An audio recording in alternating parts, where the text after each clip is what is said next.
অবৈধ প্রবাসীদের সাধারণ ক্ষমার সুযোগ ছিল ৩০ জুন পর্যন্ত। এই সময় অতিক্রমের পর থেকে বিভিন্ন এলাকায় চলছে চিরুনি অভিযান। আবাসিক ও বাণিজ্যিক এলাকায় তল্লাশি চালিয়ে এরই মধ্যে গ্রেপ্তার করা হয়েছে কয়েকশো প্রবাসীকে। অভিযোগ, বিভিন্ন আইন লঙ্ঘন করে কুয়েতে বাস করছিলেন তারা।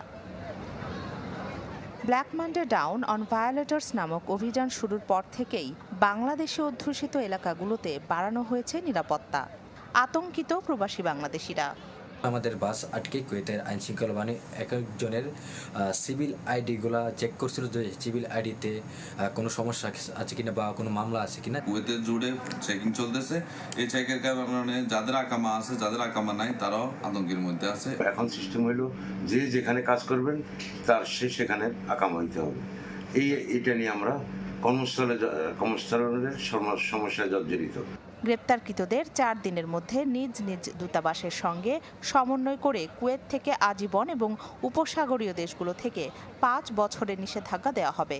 আইন লঙ্ঘনকারীদের আশ্রয় দিলে তাদের বিরুদ্ধেও প্রয়োজনীয় ব্যবস্থা নেওয়ার হুঁশিয়ারি দিয়েছে দেশটির স্বরাষ্ট্র মন্ত্রণালয়।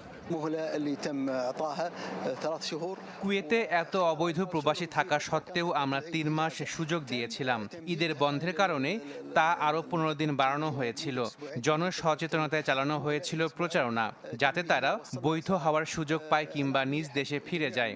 এরপরও বড় একটা অংশ এই সুযোগ গ্রহণ করেনি।